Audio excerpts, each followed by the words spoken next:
베드로전서 2장 1절부터 10절까지의 말씀입니다.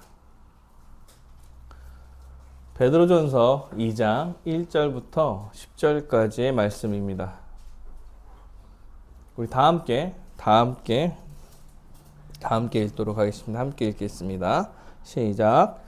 그러므로 모든 악독과 모든 기만과 외식과 시기와 모든 비방하는 말을 버리고 갓난아기들 같이 순전하고 신령한 젖을 사모하라.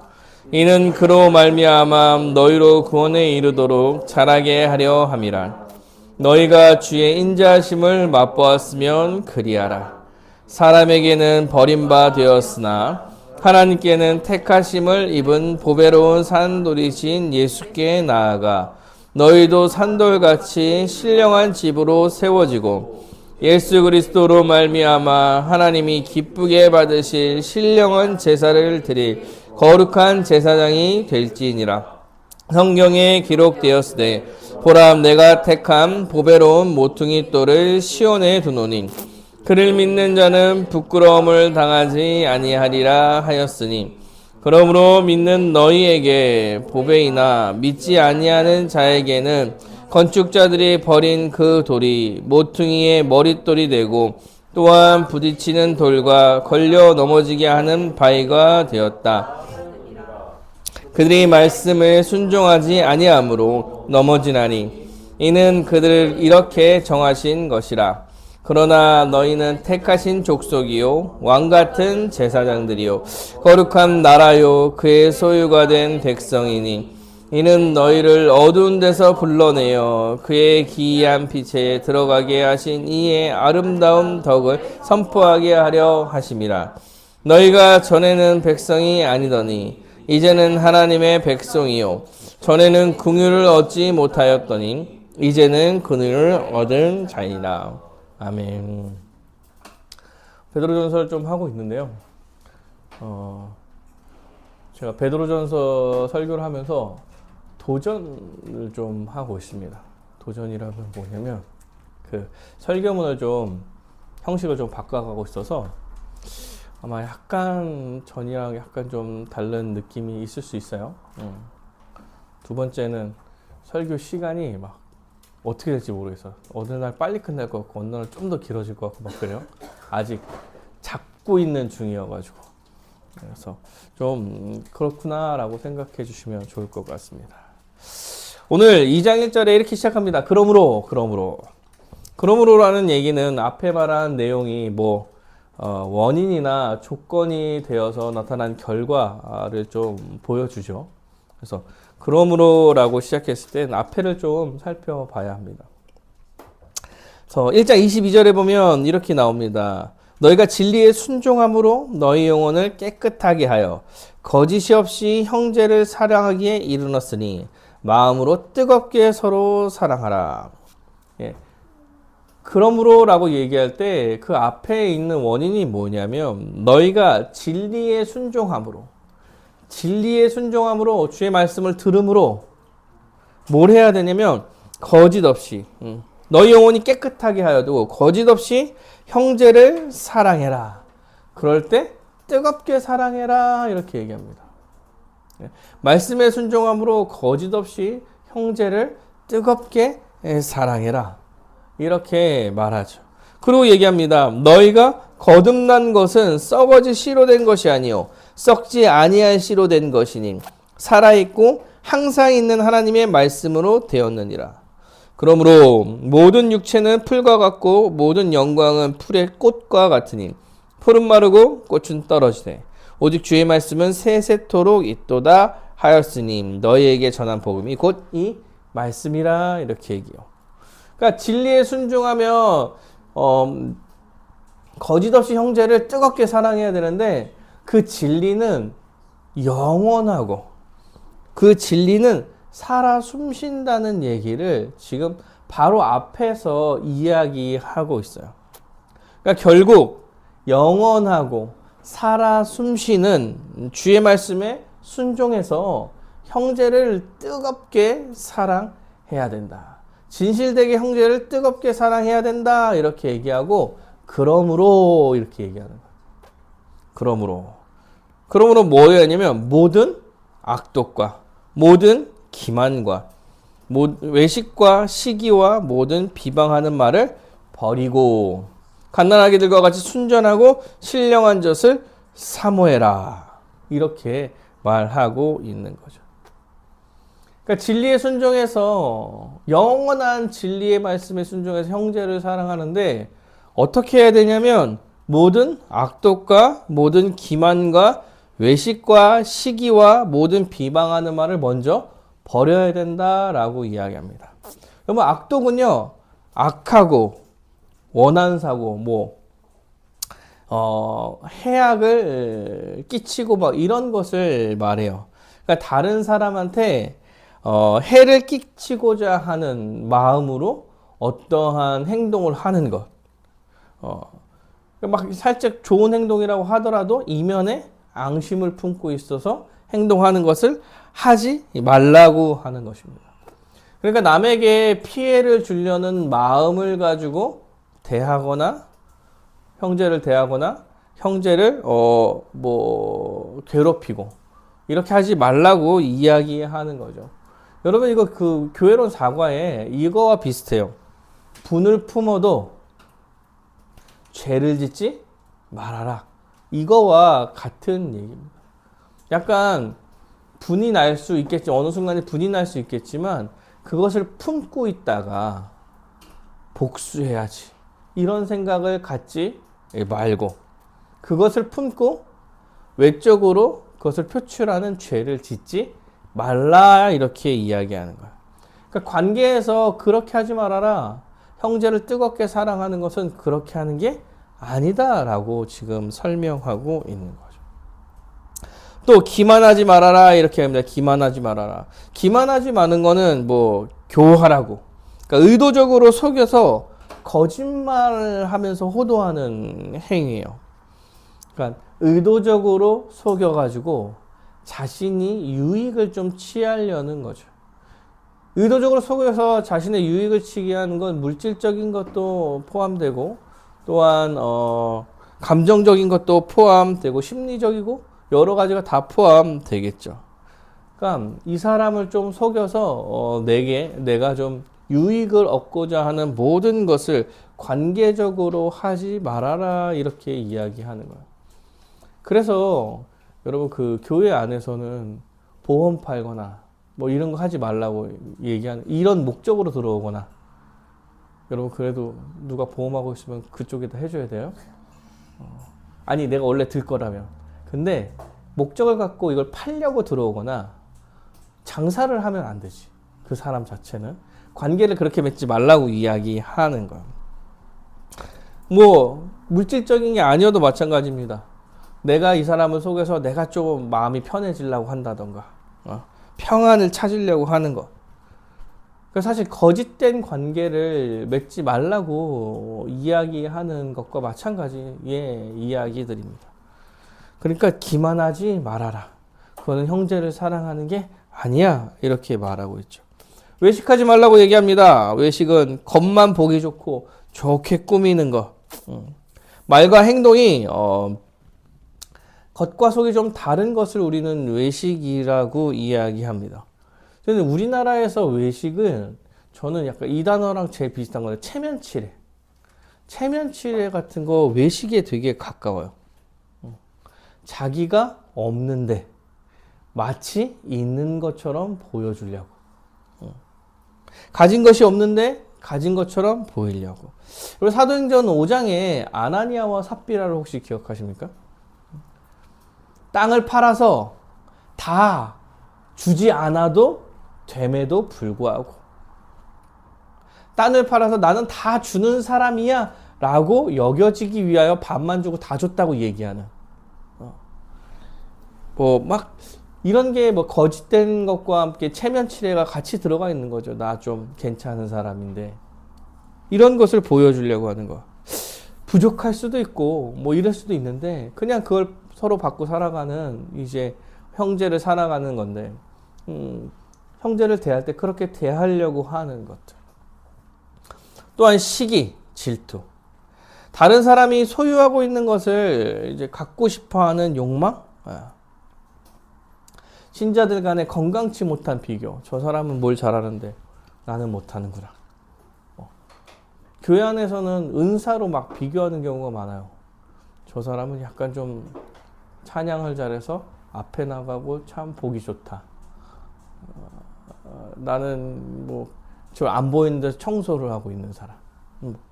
사실 뭐 다 은사를 발휘하고 있음에도 불구하고 비교하는 거죠.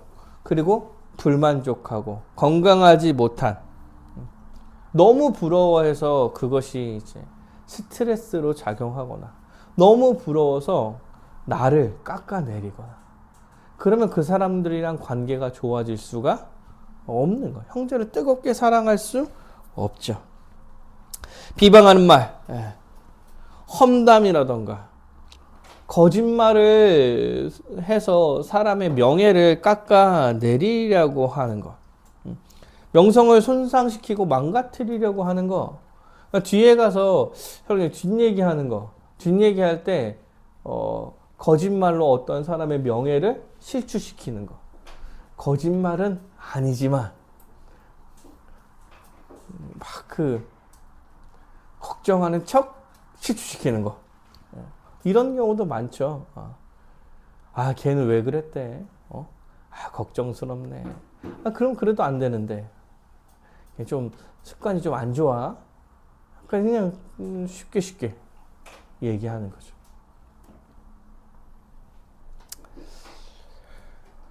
말씀에 순종하면서 나아가는 게 형제를 뜨겁게 사랑하는 건데, 그러면 이렇게 관계를 맺고 형제를 대하면 안 된다라고 얘기하는 거예요. 그러니까 형제들에게 악하게 행하거나 교활하고 계략을 꾸미고 질투하고 서운해하거나 아닌 척하고 험담하고, 이런 것은 형제를 사랑하는 마음이 아니니까 버려라, 이렇게 얘기하는 거예요. 그리고 어떻게 해야 되냐면 갓난 아기들 같이 순전하고 신령한 젖을 사모해야 된다, 이렇게 얘기하죠. 형제 사랑한다 라고 이야기하고 이런 행동을 하지 말라고 얘기하는데, 반대로 뭘 하라고 하냐면 갓난 아기들 같이 순정하고 신령한 젖을 사모해라, 이렇게 얘기해요. 신령한 젖이 뭐냐라고 할 때, 이것은 그로 말미암아 너희로 구원에 이르도록 자라게 하려 함이다, 이렇게 이야기한다는 것은 지금 말씀에 순종하라고 이야기하는 거예요. 재밌죠? 이런 행동을 하지 말고 주의 말씀에 순종해. 그게 형제를 사랑하는 방식이야 라고 말하고 있는 거예요.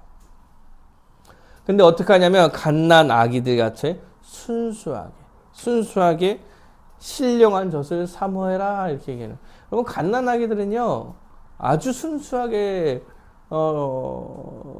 젖을 빨려고 합니다. 먹는 게 아주 중요합니다. 아주 중요해요.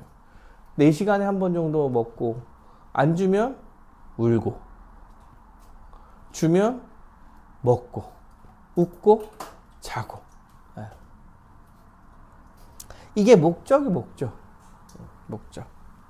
그러니까 이 신령한 마음으로 젖을 사모하는 것은 구원에 이르도록 자라게 하는 건데, 주의 말씀에 순종하는 건데, 이 어린아이가 젖을 찾듯이 주의 말씀에 순종하는 삶을 살아라 라고 이야기하는 거예요. 형제를 사랑하는데 악독하지 말고, 기만하지 말고, 외식하지 말고, 시기하지 말고, 모든 비방하는 말을 하지 말고 순전한 마음으로 니네가 할 수 있는 모든 것을 다하여서 주의 말씀에 순종하기를 바라라. 그래야 구원에 더 이르도록 더 자라난다, 신자로서. 이런 말을 하고 있는 거죠. 그리고 얘기합니다. 너희가 주의 인자하심을 맛보았으니까 그렇게 해야 되는 게 당연하다, 이렇게 얘기하죠.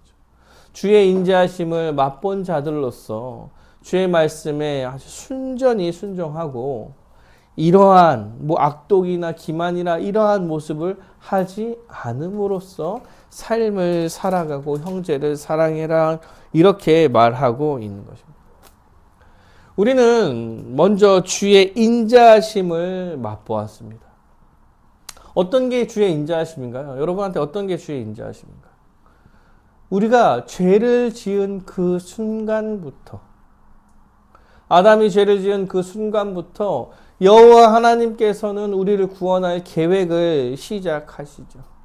3장 15절에서 복음을 시작하심으로써, 창세기 3장 15절에 복음을 시작하시고 그 계획을 쭉 세워 가시며 아브라함과 약속하고 또 모세와 약속하고 다윗과 약속하고 그 이스라엘 민족과 새로운 약속을 해 내심으로써 그 약속의 성취로 예수 그리스도를 보내시고 그 오랜 기간을 긍휼히 죄인들을 참아내시고 그의 인자하심을 보이는 거예요. 죄를 지은 자녀들을 그냥 죽이면 되는데, 죄를 지은 자들은 죄에 대한 대가를 치르기 위해서 죽이면 되는데 그렇게 하지 않고 인자하심으로 끝까지 지켜내시고 예수 그리스도를 대신 보내셔서 십자가에 달려 죽게 하심으로 그에게 모든 죄를 담당시키게 하심으로써 내 자녀들을 구원하시고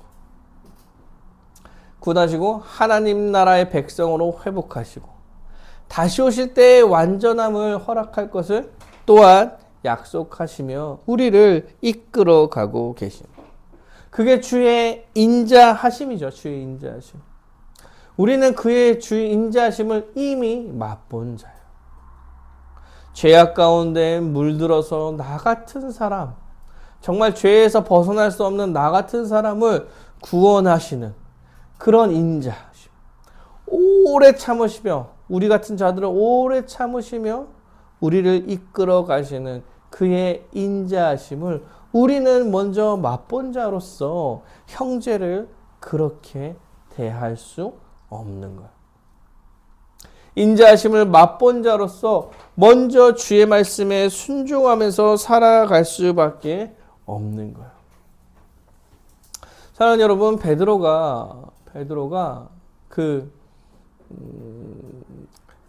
편지를 쓰면서 고난받는 백성들한테 편지를 쓰면서 어떤 얘기를 하냐면 고난받고 있는 형제들한테 형제들을 잘 대하고 니네가 받은 은혜를 기억해라.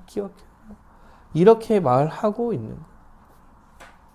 그 다음도 마찬가지입니다. 그 다음도 지금 4절부터 계속 이제 주님께 받은 은혜에 대해서 쭉 설명하고 있습니다.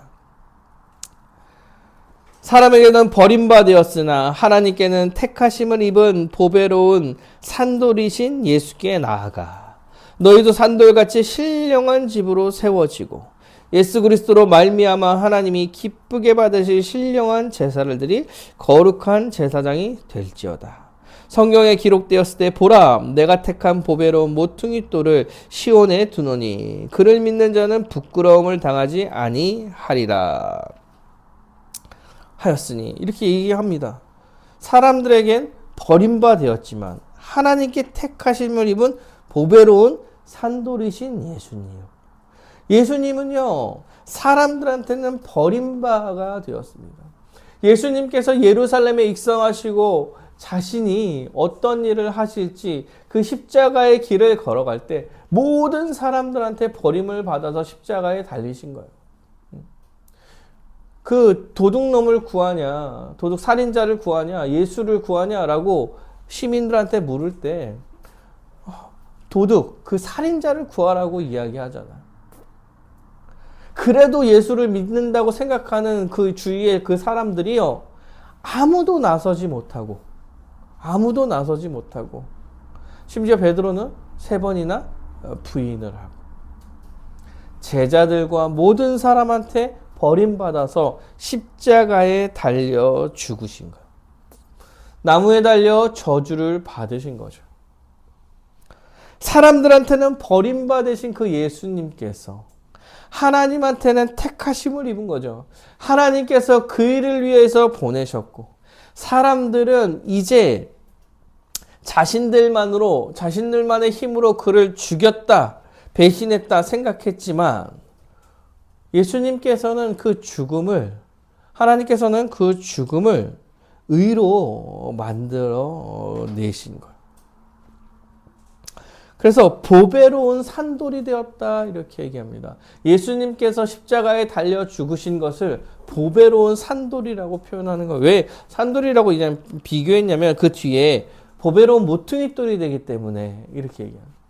그가 하나님의 말에 모든 것을 다 순종하시고 우리의 죄를 사하심으로써 보배로운 그리고 살아있는 돌로서 모퉁이 돌이 되어서 이제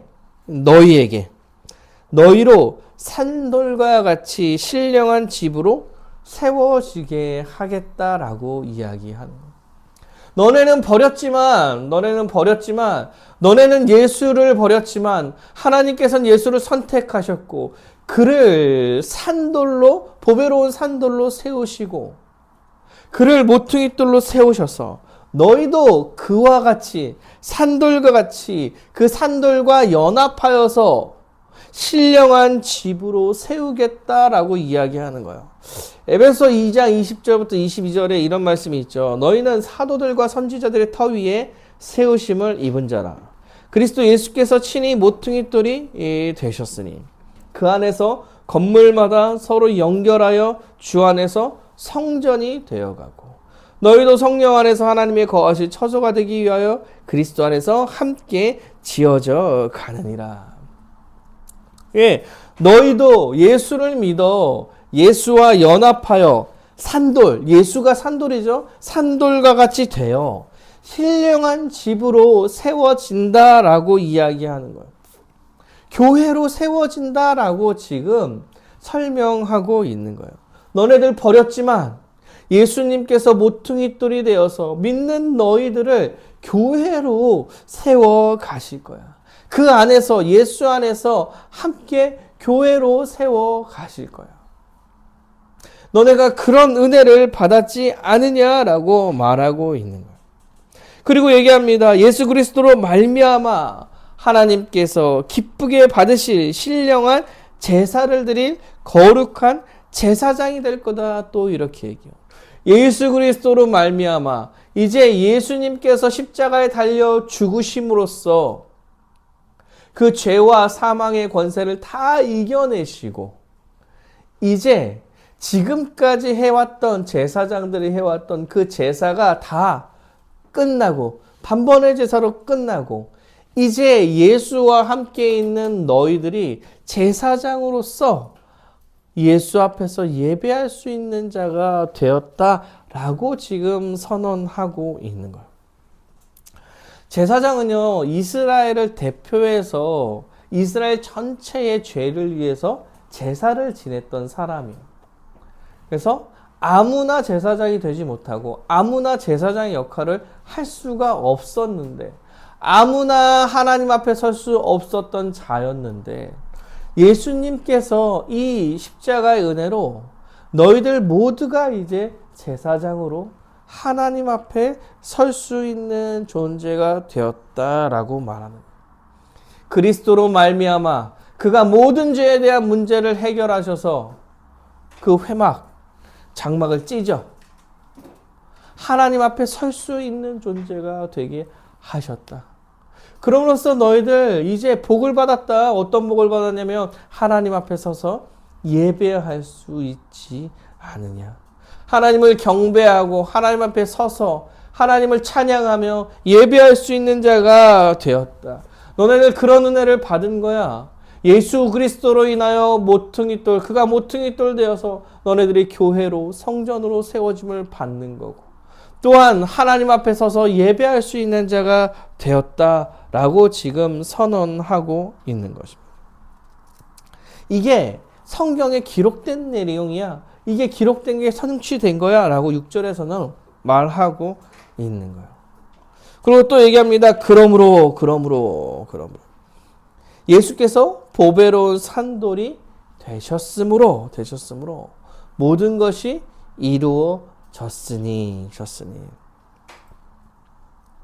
그러므로 믿는 너희에게 이렇게 예수님께서 이래서 이게 모든 게 벌어졌으니 믿는 너희에게는 보배이나 믿지 아니하는 자에게는 건축자들이 버린 그 돌이 모퉁이 돌의 머릿돌이 되고 또한 부딪히는 돌과 걸려 넘어지게 하는 바위가 되었다 하였느니라. 이게 무슨 얘기냐면 그러므로 믿는 너희에게는 사실 그 돌이 모퉁이 돌의 머릿돌이 된 것이고 믿지 않은 자들에게는 부딪히는 돌과 걸려 넘어지게 하는 바위가 되었다. 이렇게 설명을 하고 있는 거예요.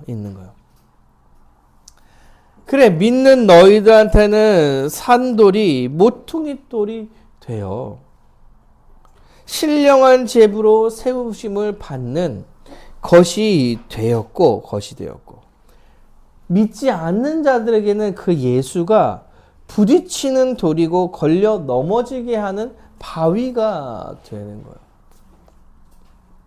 그들의 말씀에 순종하지 아니함으로 넘어지는 거죠. 예수를 믿지 않는 사람들은 예수님께 순종하지 않죠. 그래서 넘어지는 거예요. 이는 그들이 이렇게 정하신 것이다 라고 말하고 있는 거죠. 어떤 사람한테는 부딪히는 돌이 될 겁니다. 예수 그리스도가.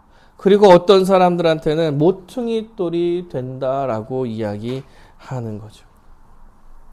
사랑하는 여러분, 예수 그리스도를 믿는다는 것은 예수를 믿어 교회가 된다는 것은 그가 모퉁이 돌이 되어서 그의 말씀에 순종해서 성전으로 자라난다라고 이야기하는 거예요.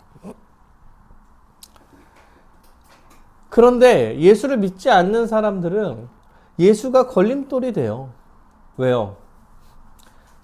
예수님께서 말하고 있는 그 법칙들을 행하고 있지 않기 때문에 그렇습니다. 그러면 세상에 사는 사람들은 예수님의 법칙이 걸림돌이 되는 거예요. 반대로 그러면 예수를 믿는 사람들은 세상에서 많은 어려움과 부침을 겪게 될 것이다 라고 말하는 거예요. 왜냐하면 삶의 방향성의 차이가 있기 때문입니다. 예수를 믿을 때 죄에 대해서 돌이켜 자기 유익을 찾지 않고 형제를 사랑하는 삶을 살게 될 텐데 하나님을 찾고 물질이나 명예나 이러한 욕심들을 버리고 이웃을 사랑하면서 살아가는 것이 신자의 가치로서 살아가게 될 터인데 세상에서는 그렇게 살지 말라고 이야기할 거예요. 그런 삶이 걸림돌이라고 이야기하게 될 거라는 거예요. 예수를 따르지 않을 때 예수를 믿는 삶은 걸림돌이 되어 가겠죠. 그러면 예수를 믿는 사람들은 세상에서는 걸림돌 같은 역할을 해 나가고 있는 거예요. 사랑하는 여러분, 여러분이 신자로서 예수를 믿으면서 살아가는 그 삶이 다른 사람한테 비판을 받고 세상의 기준에서는 바보라고 취급받을 수 있을 거라고 이야기하는 거예요. 목회자의 삶도 마찬가지입니다. 내 유익을 고려하면서 어떤 선택을 하려고 막 유혹이 올 때도 되게 많아요. 그럼에도 불구하고 그런 선택을 하지 아니하고 주를 섬기는 선택을 하려고 하는 거, 내 유익을 쫓지 않고 남을 도우려고 하는 선택을 해 나가는 거, 이것이 신자가 살아가는 그 방법이고, 또한 이거를 오늘 본문에서는 너네가 받은 은혜라고 이야기하는 거예요. 니네가 받은 은혜. 왜냐하면 예수님께서 지금 걸려 넘어지는 사람을 누구라고 표현하세요? 믿지 않는 자들. 걸려 넘어지는 자들은 믿지 않는 자들이에요. 믿는 자들은 모퉁이 돌이 되어서 교회로 잘 세워진다라고 이야기하는 거죠.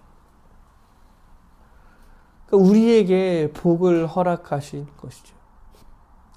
세상에서의 어떠한 기준들을 분별해낼 수 있는 능력과 또한 하나님 나라의 복을 교회로서 누릴 수 있는, 먼저 누릴 수 있는 자녀가 되게 해주셨지 않느냐라고 지금 베드로가 이야기하고 있는 거예요. 이 편지를 받고 있는 사람들한테. 너네들 예수님께서 산돌이 돼서 모퉁이돌로 너네들이 교회로 세워지고 있으니 감사해야 되는 거야 라고 말하고 있는 것입니다.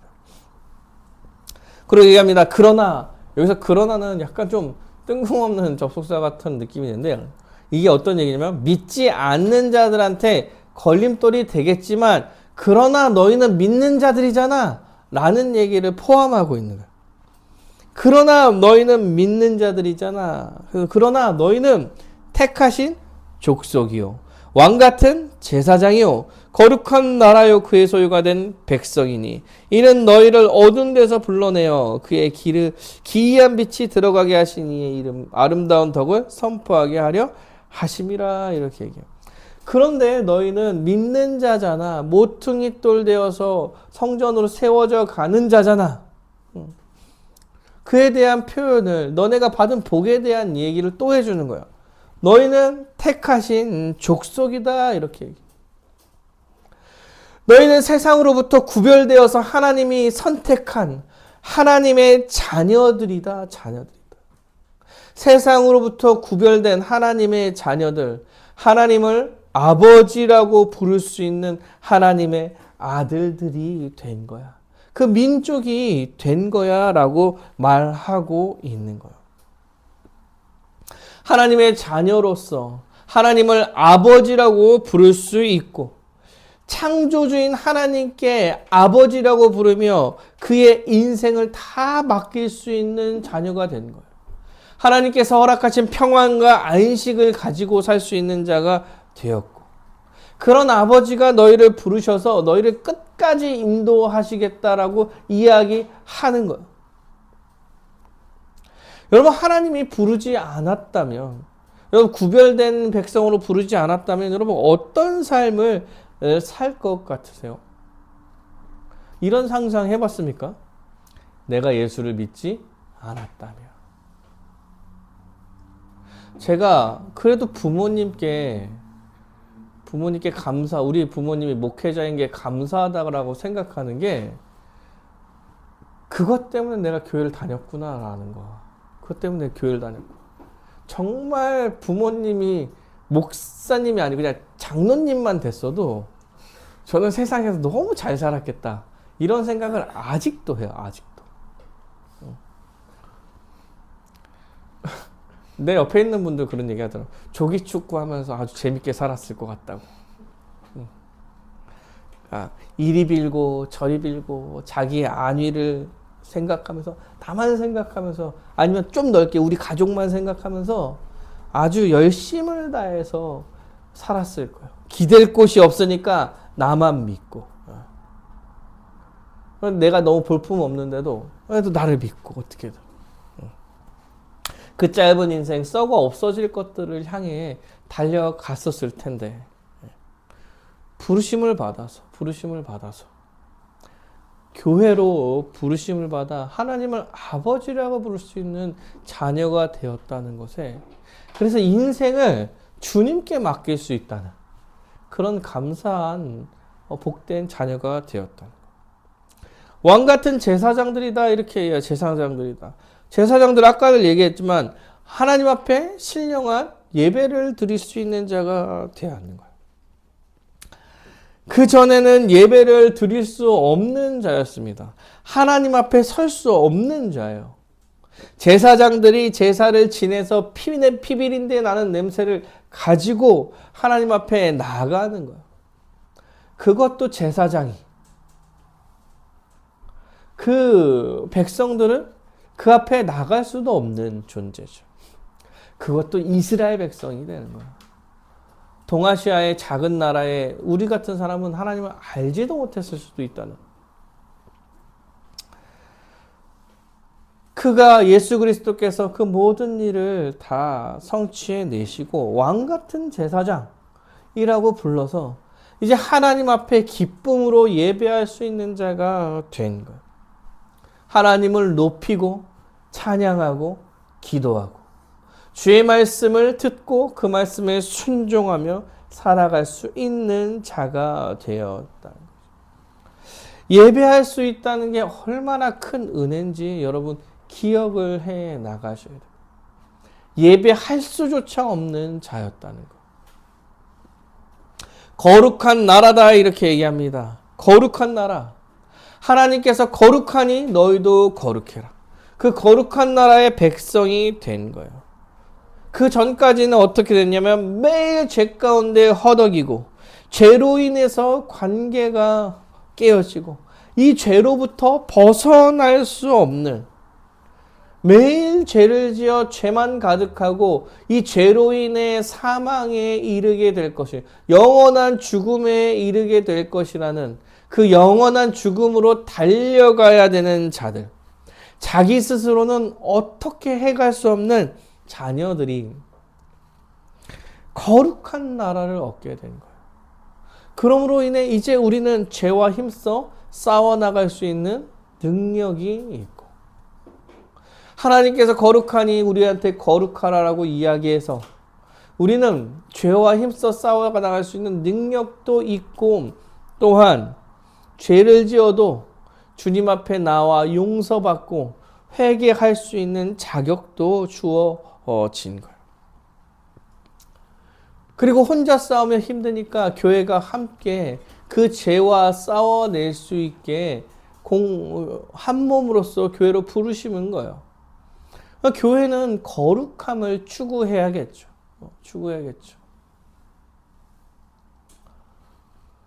서로 거룩해지려고 하니까 서로를 보면서 더 힘써 싸울 수 있는 거고.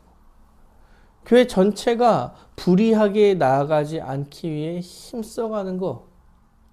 그럼으로써 우리가 거룩한 나라의 백성의 복을 누리게 되는 거예요. 그의 소유된 백성입니다. 그의 소유된 백성. 주님을 알지 못했을 때 우리는 죄와 사망의 지배에서 살아가는 사람들이에요. 죄와 사망의 지배에서. 거기서 벗어날 수 없는 이제 하나님의 소유로 살아가는 존재죠. 그래서 이제 통치에 순종할 수 있는 자가 된 거예요. 하나님께서 만드신 나라에서 하나님의 통치에 순종하면서 살아간다는 것은 하나님께서 허락하신 복을 누리며 산다고 말하는 것입니다. 하나님의 나라의 백성으로, 하나님의 소유로, 하나님께 순종함으로 하나님께서 허락하신 모든 복을 누리며 살아가게 될 거예요. 이런 자가 되었다라고 설명하고 있는 거예요. 너희는 택하신 족속이고 왕 같은 제사장이고 거룩한 나라고 그의 소유가 된 백성이다. 뭐가 부족하겠느냐? 당장에 지금 너네가 겪고 있는 그 고난들이 정말 기쁨이 되지 않겠냐? 너네가 받는 고난이 예수를 믿기 때문에 받는 로마의 박해 아니냐? 그런데 네가 예수를 믿으면서 받은 그 은혜가 이렇게 크지 않느냐? 이렇게 큰 게 아니냐? 기뻐할 수 있지 않겠냐라고 말하고 있는 거예요. 너희를 어두운 데서 불러내어 그의 기이한 빛에 들어가게 하신 이의 아름다운 덕을 선포하게 하려 하심이라. 이렇게 너네들을 부르신 것은 그의 기이한 복의 빛에 들어가서 아름다운 덕을 선포하게 하려는 거예요. 그가 빛이고 그 빛이 안에 들어갔고 그 안에서 우리는 기쁨과 복을 누리고 살아가고 있느니 그게 아름다운 덕을 선포하는 것과 같은 거예요. 복을 누리면서 사는 거.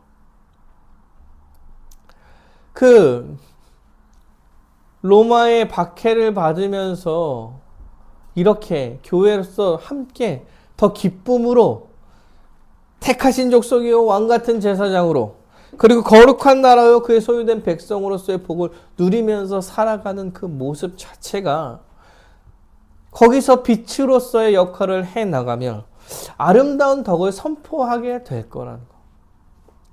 그것을 위하여서 하나님께서 복을 허락하신 것이니 복된 삶을 누리면서 지금 예수를 믿음으로 인해서 받은 고난들을 기쁘게 이겨내고 살아라 라고 베드로가 지금 말하고 있는 겁니다. 너희가 전에는 백성이 아니었지 않느냐. 너희가 전에는 긍휼을 얻지 못한 자가 아니었느냐. 지금은 하나님의 백성이고 긍휼을 얻은 자잖아. 백성과 긍휼에 대한 얘기를 또 해요. 또 하나님께서 너희의 죄를 길이 참으시며 긍휼하심을 줬고 너희를 부르셔서 백성으로 여겨주셔서 그의 순종함으로 하나님께서 만드신 그 나라의 복을 다 누리며 살아가라고 이야기한 그 하나님 나라의 백성이 아니냐. 전에는 그렇게 살지 못했지만 지금은 이럴 수 있지 않느냐라고 지금 여호와 하나님께서 이야기하고 계시는 것입니다.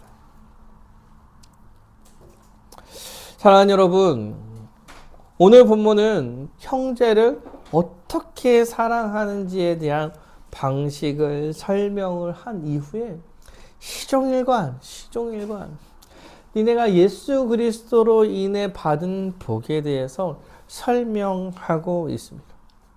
그래서 우리가 얼마나 큰 은혜를 받은 자인지를 계속 이야기해요. 예수 그리스도께서 산돌이 되어서 우리도 신령한 집으로 세워진 자가 아니냐. 예수 그리스도로 말미암아 신령한 제사를 드린 거룩한 제사장이 되지 않았느냐. 예수님께서 보배로운 모퉁이 돌이 되어서 너희가 교회로 세워져 가는 것이 아니냐. 여호와 하나님의 택하신 족속이 아니냐. 왕 같은 제사장이 아니냐. 거룩한 나라가 되지 않았냐. 하나님의 소유가 된 백성이 아니냐. 긍휼을 얻은 자가 아니냐. 너희가 예수를 믿어 얻게 된 복이 이렇게 큰 거 아니냐라고 설명하고 있는 거예요. 앞에서 조금 그 형제를 이렇게 사랑해 라고 조금 이야기하고 이런 복을 받은 자라고 크게 얘기하고 있는 거예요. 그래서 마땅히 그럼 하나님같이 형제를 사랑하며 살아야 되지 않겠냐라고 말하고 있는 거예요. 이렇게 복을 받았으면 그 정도는 아주 그냥 해야 되는 일이겠지 라는 설명을 지금 하고 있는 거예요. 그래서 뭐가 더 중요하냐라고 할 때 너희가 그 큰 복을 받은 자라는 걸 알기를 바란다. 고난 중에도 니네가 어떻게 하나님의 구원받아서 어떠한 복을 누리며 살아가는 자인지를 기억하기를 바란다. 그래서 그 고난 중에도 하나님을 기뻐하는 자녀가 되기를 바란다.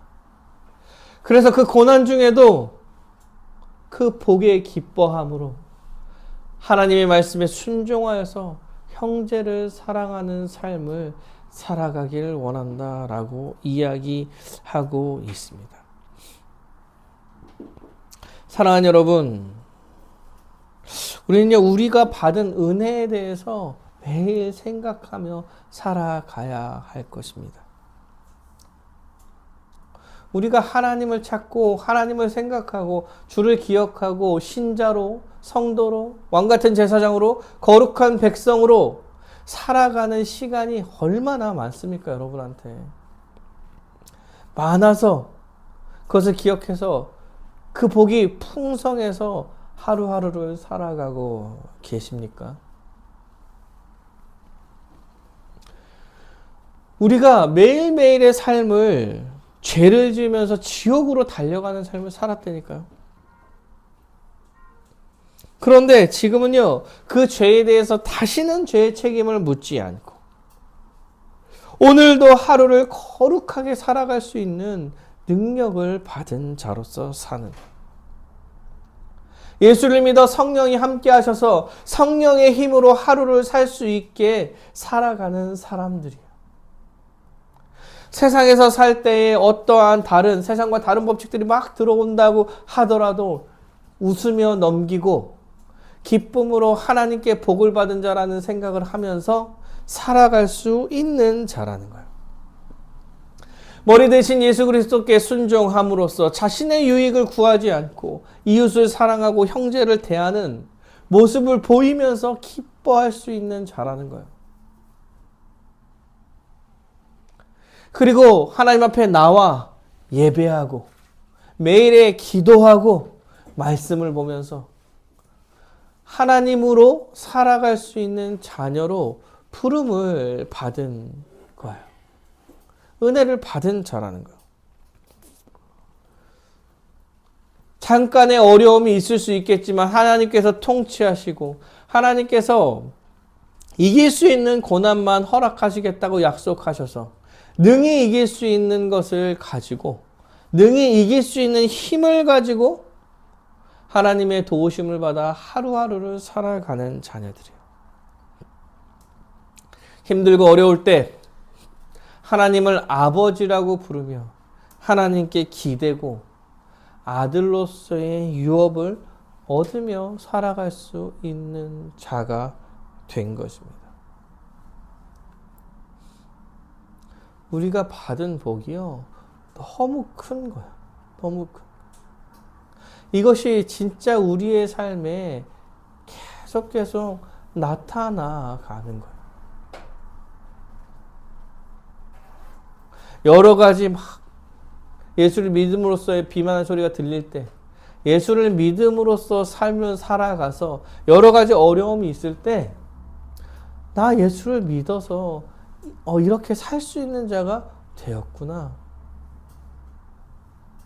죄를 지어서 돌이킬 때도 내가 죄를 지었지만 돌이킬 수 있는, 그래서 죄 용서받을 수 있는 은혜를 받았구나. 죄가 눈앞에 있을 때 죄와 힘써 싸움으로 성령님이 나와 함께 하셔서 싸울 수 있는 힘을 주셨구나. 거룩한 삶을 살 수 있게 해 주셨구나. 주님의 앞에 나와 예배할 때 나 같은 자도 부르셔서 예배할 수 있게 해 주셨구나. 얼마나 기쁘며 얼마나 감사한 일입니까? 사랑하는 여러분, 우리는 이렇게 큰 복을 받은 자임을 기억해야 할 것입니다. 그리고 하루하루를 살아가는 거예요. 큰 복을 받은 자로서 주의 명령에 순종하는 것조차 주님께서 우리에게 허락한 복이며, 주님께 순종하며 살아가는 것이, 그래서 경험하는 모든 것이 우리한테 복임을 기억하면서 하루하루를 살아가는 여러분이 되시기를 간절히 바라겠습니다.